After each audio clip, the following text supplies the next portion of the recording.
구독자 여러분 안녕하십니까. 뼈를 얼마 대한 찌뼈아대. 오늘 그로스 IQ 강의 12강. 오늘 강의 제목은 뭐죠? 세포라? 오늘 세포라. 네, 오늘 케이스 스터디니까 예, 세포라네요. 세포라. 예. 고객 경험 카테고리 안에 들어있는 세포라 케이스 스터디라고 말하면 되겠네요. 예, 그렇죠. 예. 그로스 IQ 우리 둘이 한 거 처음 예, 강의 처음이죠, 시작이죠? 처음이죠. 예, 지금부터 예. 이제 30강. 예. 솔직히 세포라가 어떤 회사인지 몰랐어요. 예, 저희도 모르죠. 잘. 예, 미용 용품 회사기 때문에. 화장품 회사도 예, 예. 외국 회사이기 때문에. 그 세포라가 처음 생긴 연도가 1969년이더라고요. 꽤 오래됐네요. 오래됐죠. 예. 파리에서 만들어졌는데 그렇게 뭐 이제 그 지역에서 자라고 있다가 1993년도에 여기 책에도 나오는데 도미니크 만도너드라는 사람이 이걸 인수를 합니다. 그래서 자기가 이 만도너드는 그 향수 체인을 하고 있었거든요. 그거는 합병한 다음에 대단해요. 4년 동안 잘 굴린 다음에 루이비통에 팝니다. 똑똑한 사업가죠. 예. 그래서 지금은 루이비통 산하에 있는 회사가 바로 세포라 하고요. 뭐 승승장구 하고 있는 걸로 알고 있고 미국에서는 뭐 매장이 계속 늘어난다 하더라고요. 그리고 흥미로운 데이터가 2007년도에 중동에도 진출해가지고 잘하고 있다 하더라고요. 요즘에 중동의 여권 신장이 좀 유의미하게 되고 있어요. 그것도 있었잖아요. 사우디아라비아인가 어딘가가 제가 지금 나라가 정확하게 생각이 안 나는데 여성은 운전 못하게 했었는데. 사우디아라비아 맞습니다. 맞죠. 예. 처음 이제 운전면허 땄죠. 예, 그렇죠. 그래서 이번 주 이코노미스트도 그걸 집중 조명했더라고요. 그래서 많이 바뀌고 있으니까 뭐 우리야 뭐 정확하게 예측을 할 수 없지만 당연히 여권 시장이 올라가면 또 여성분들이 미용에 대해 관심이 많아지겠죠. 중동에서 진출해서 더 잘할 될 거라고 생각이 듭니다. 이 세포라가 이제 고객 경험 첫 번째 사례로 나오는데요. 세포라의 정신을 어떻게 알 수 있냐면 지금 현재 세포라 회장이자 CEO인 크리스토퍼 데 라푸엔테가 이런 얘기했습니다. 우리는 고객 경험을 훨씬 감동적으로 제공할 수 있는 새로운 방식을 찾기 위해 끊임없이 자신에게 도전한다. 근데 책을 읽어보시면 아시겠지만 진짜 그 말에 부합하게 그렇지, 말만 이렇게 한 게 아니야. 입만 야불야불거리는 네, 애들 많거든요. 그렇죠. 그래서 특히 우리가 세포라 케이스 스터디를 통해서 먼저 배워야 될 것이 무엇이냐면 세포라가 미용용품 회사인데도 불구하고 시대의 흐름에 적응을 넘어서서 무언가를 무슨 IT 혁신 기업처럼 최초로 도입하거나 뭐 거의 선진 도입한 게 너무나 많습니다. 한마디로 고객 경험을 극대화시킬 수 있도록 할 수 있는 걸 모든 걸 실험해보는 그런 회사가 세포라인데 이런 회사가 미용용품 회사라는 게 너무 놀랐습니다. 예를 들어서 책에는 여러 가지가 나오는데 뭐 옛날 때는 매장 자체를 브랜드별로 있었는데 제품별로 하는 것도 최초로 제품별로 매장을 만든 거 최초로 그 세포라가 했다고 하고 전자상거래 플랫폼도 다른 회사보다 훨씬 더 빨리 도입됐고 진짜 저건 대단한 거예요. 예. 전자상거래 플랫폼을 도입했다. 그리고 이제 모바일이 되니까 모바일 어플리케이션도 거의 최초로 도입하고 SNS 핀터레스트랑도 통합도 빨리 하고 그리고 뭐 비트코인이랄지 모바일 포스랄지 그야말로 그 미용품 매장에 맥락적으로 필요한 모든 기술들은 다 도입해서 활용해 본다. 그런 것들 통해서 고객 경험을 극대화시키고 이런 것도 잘 먹히기 때문에 지금까지 승승장구하고 있다라는 걸 알 수가 있고 특별히 세포라 하면 세포라 스튜디오가 유명하다 하더라고요. 그래서 제가 유튜브에 찾아봤는데 뭐 엄청나더라고요. 그 세포라 스튜디오로 그 영상을 보니까 기본적으로 한번 써본 다음에 사는 거는 기본이고 거기에 컨설턴트가 있어요. 그래서 컨설팅도 해줄 뿐만 아니라 직접 화장도 해주고 기억이 남았던 게 뭐냐면 이제 모바일로 직접 안 해본다 할지라도 색깔을 찍으면 3D로 화장이 한 걸로 얼굴이 나오더라고요. 그걸 또 옆에서 컨설팅을 해줘요. 해줘서 내가 직접 화장하지 않나 하더라도 화면을 보면 거의 위화감이 없습니다.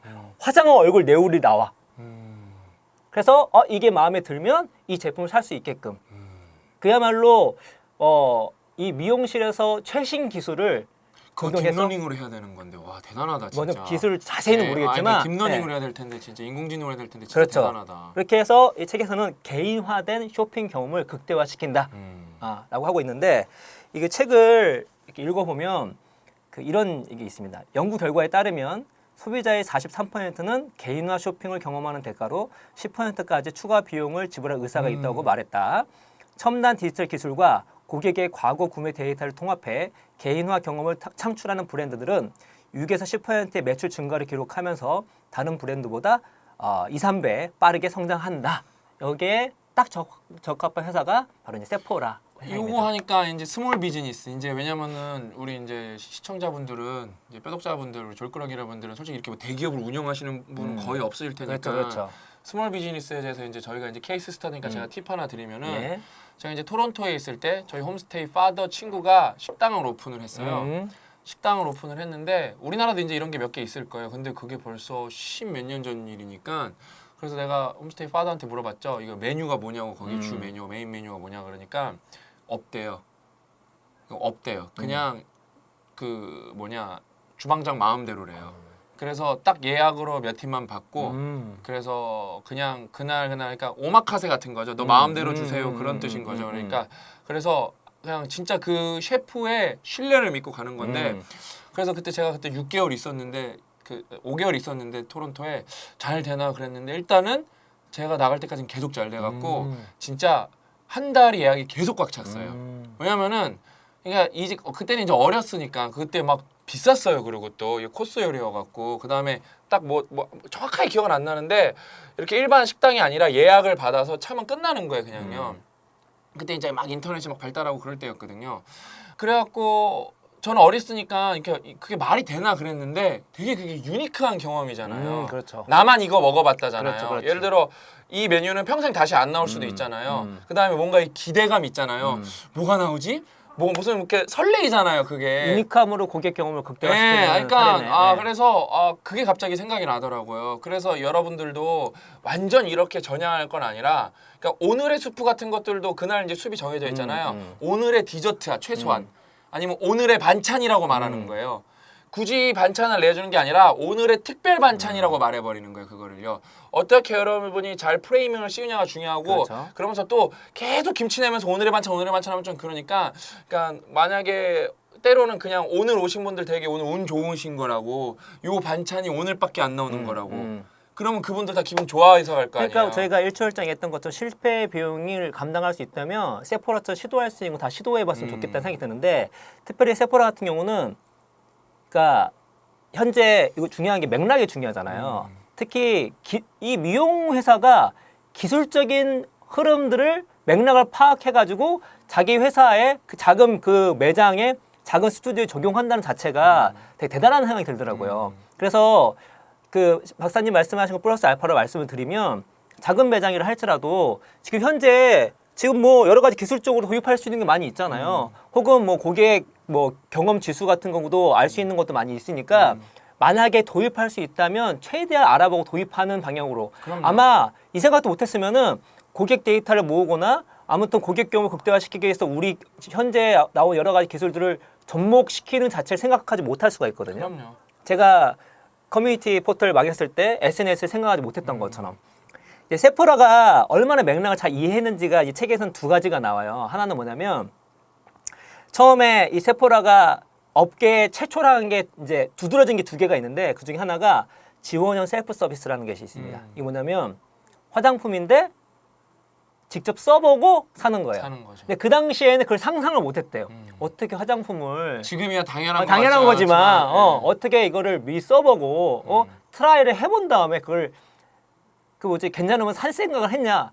근데 계속 상황을 보니까 사람들이 이제 그 소비자들이 예전에는 이제 못 살다가 점점 잘 살기 시작하는데 그러다 보니까 어떤 사람들은 자기가 화장품을 뭘 살지를 이미 아는 사람이 있는 반면에 어떤 사람들은 화장품 이제 쓰고 싶긴 한데 뭘 살지 모르는 거야. 근데 뭘 살지 모르는데 뭘 살지 몰라서 뭘 샀다가 마음에 안 들면 손해잖아요. 이런 사람들을 위해서 이걸 만드는 거죠. 그러니까 생각은 누구는 했을 수도 있겠지만 중요한 건 이걸 실천을 했습니다. 실천해서 업계 표준으로 만들어 버렸죠. 또 하나 뭐냐면 이제 인터넷이 발달되고 나서 그 미용용품 온라인 매장을 최초로 만든 회사가 세포라고요. 이게 얼마나 급진적이었냐면 다른 동종 업계가 이걸 따라가는데 10년이 걸렸습니다. 그러니까 그 기간 동안에 다른 동종 경쟁업체들이 야 이게 뭐가 필요해? 그게 효용성을 전혀 모르고 있었다는 것이죠. 나중에 보니까 이거 해야 되겠는데?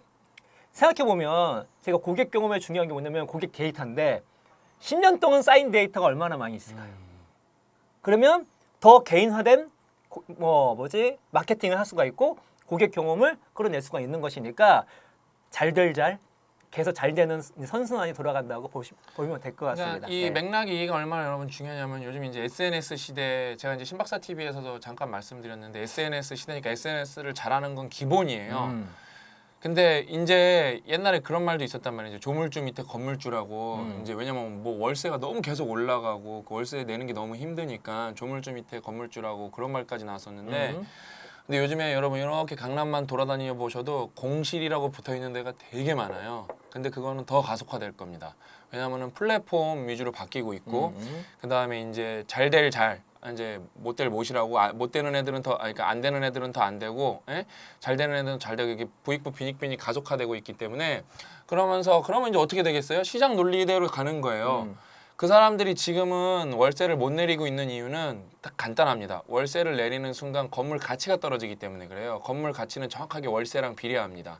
그래서 버티는데 결국에는 한계가 올 거예요. 그러면은 결국에는 이제 월세가 떨어지는 시점이 와서 지금 일단 권리금 없어진 데는 널렸어요. 왜냐면 권리금 주고 들어가야 되는데 지금 권리금 X는 그냥 널렸어요. 보면은요. 벌써 이미 이제 무너지기 시작한 거예요. 권리금 X는 널렸고 왜냐면 공실 기간이 너무 길었으니까 무슨 개뿔 권리금이 있어요. 거기에.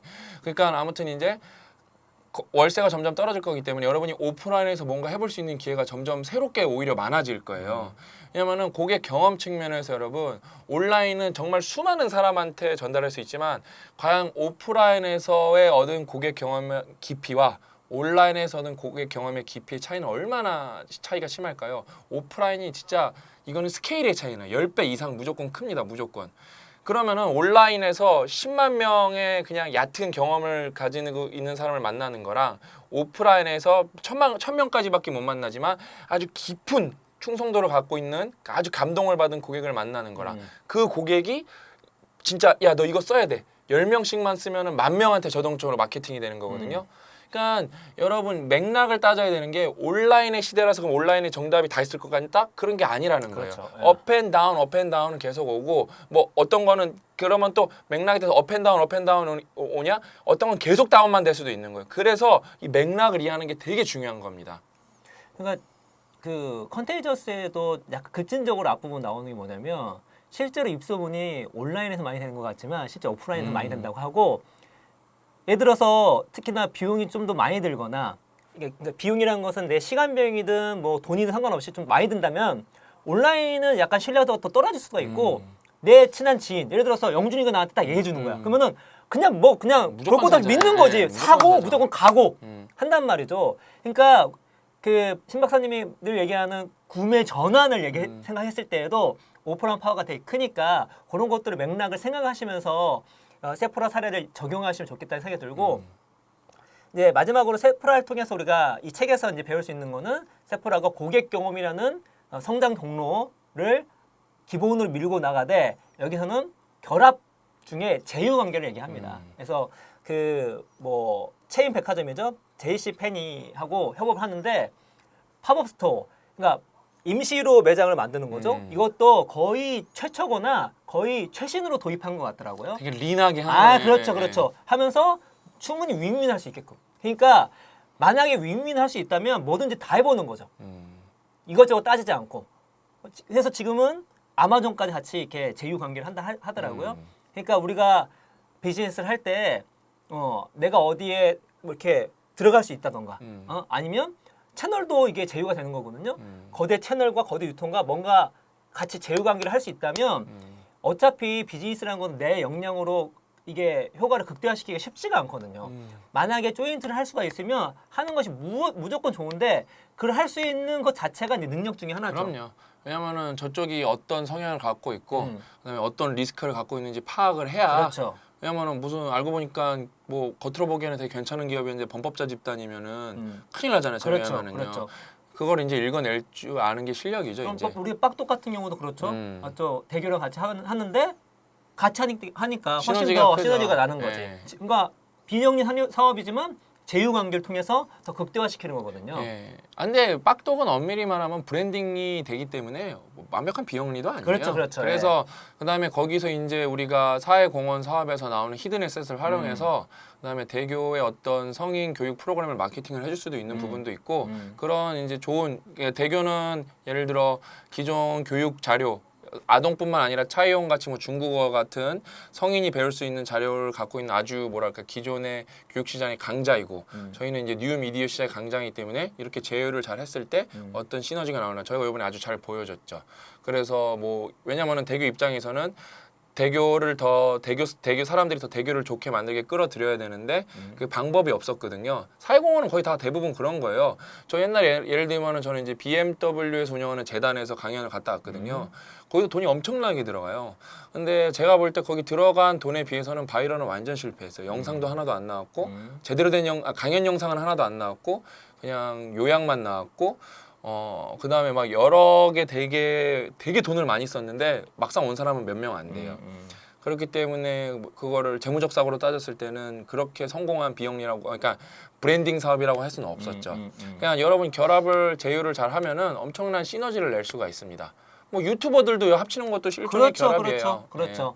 그래서 이제 정리를 하면은 세프라를 통해서 우리가 뭐 많은 걸 배울 수 있겠지만 한 가지 이게 미용용품 파는 회사가 진짜로 내가 하는 비즈니스 자체가 기술이나 지금 시대적 트렌드와 거리가 멀다고 생각할 수 있겠지만 실제로 그런 것들을 활용하게 되면은 고객 경험 측면에서 최고의 수준의 경쟁자에 비해서 그걸 만들어낼 수 있다는 것이죠. 그래서 내가 시대 흐름과 되게 동떨어진 그런 산업에 있다라고 생각하지 마시고 지금 전체 여러 가지 기술 트렌드나 여러 가지 어떤 이야기들 또 공부 뭐 지식들 이것들을 최대한 공부하되 이거를 어떻게 하면 나에게 적용시킬 수 있을까?